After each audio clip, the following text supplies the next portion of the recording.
ದೇವರ ನಾಡಿನಲ್ಲಿ ಗುಡ್ಡ ಕುಸಿತ ಜನ ಜೀವನವನ್ನು ಅಸ್ತವ್ಯಸ್ತವಾಗಿದೆ. ರಾತ್ರಿ ನಿದ್ದೆಗೆ ಜಾರಿದ ಅದೆಷ್ಟೋ ಜನರನ್ನ ಸಾವಿನ ಕೂಪಕ್ಕೆ ತಳ್ಳಿದೆ. ಬರೋಬ್ಬರಿ 47 ಜನರು ಸಾವನ್ನಪ್ಪಿರುವ ಸಂಖ್ಯೆ ಸದ್ಯಕ್ಕೆ ಸಿಕ್ಕಿದ್ದು 150ಕ್ಕೂ ಹೆಚ್ಚು ಜನರು ಮಣ್ಣಿನಡಿಯಲ್ಲಿ ಸಿಲುಕಿದ್ದಾರೆ ಎನ್ನಲಾಗುತ್ತಿದೆ. ದೇವರ ನಾಡಿನಲ್ಲಿ ಗುಡ್ಡ ಕುಸಿದು ಜನ ಜೀವನ ಅಸ್ತವ್ಯಸ್ತ.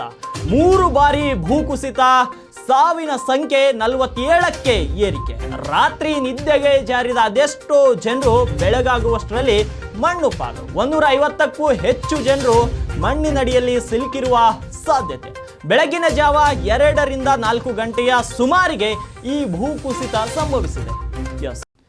ವಯನಾಡು ಎಂದರೆ ಭತ್ತದ ಗುಡ್ಡೆಗಳ ನಾಡು. ಆದರೆ ನಿನ್ನೆ ಸುರಿದ ಭಾರಿ ಮಳೆಗೆ ಇಂದು ಅಲ್ಲಿನ ಮಂಡಕೈ ಮತ್ತು ಚುರ್ಮಲಮ್ಮ ಪ್ರದೇಶಗಳು ಅಕ್ಷರಶಃ ಗುರುತೇ ಸಿಗದಂತಾಗಿ ಹೋಗಿವೆ. ಕಾರಣ ಭೂಕುಸಿತಕ್ಕೆ ಸಿಲುಕಿ 200ಕ್ಕೂ ಅಧಿಕ ಮನೆಗಳು ನೆಲಸಮವಾಗಿವೆ. ಹಸಿರು ಬಣ್ಣದಿಂದ ಕಂಗೊಳಿಸುತ್ತಿದ್ದ ಈ ಪ್ರದೇಶವೀಗ ಬರೀ ಮಣ್ಣು, ಮರದ ದಿಮ್ಮಿ, ರಭಸವಾಗಿ ಹರಿಯುವ ನೀರಿನಿಂದ ಕೂಡಿದೆ.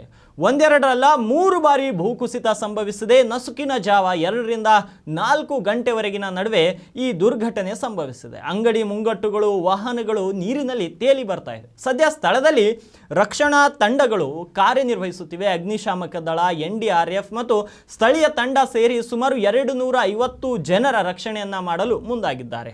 ಈ ಪ್ರದೇಶಗಳಲ್ಲಿ ಮುಂಜಾನೆ ಭೂಕುಸಿತ ಸಂಭವಿಸಿದೆ. ಬೆಳಗಿನ ಜಾವ 2 ರಿಂದ 4 ಗಂಟೆಯ ನಡುವೆ ಈ ಭೂಕುಸಿತ ಸಂಭವಿಸಿದೆ ಅನ್ನೋ ಮಾಹಿತಿ ಪ್ರಧಾನಿ ನರೇಂದ್ರ ಮೋದಿ ಅವರು ಮುಖ್ಯಮಂತ್ರಿ ಪಿಣರಾಯಿ ಜೊತೆ ಕರೆ ಮಾಡಿ ಮಾತನಾಡಿದ್ದಾರೆ. ಘಟನೆ ಬಗ್ಗೆ ವಿವರವನ್ನು ಕೂಡ ಪಡೆದುಕೊಂಡಿದ್ದಾರೆ.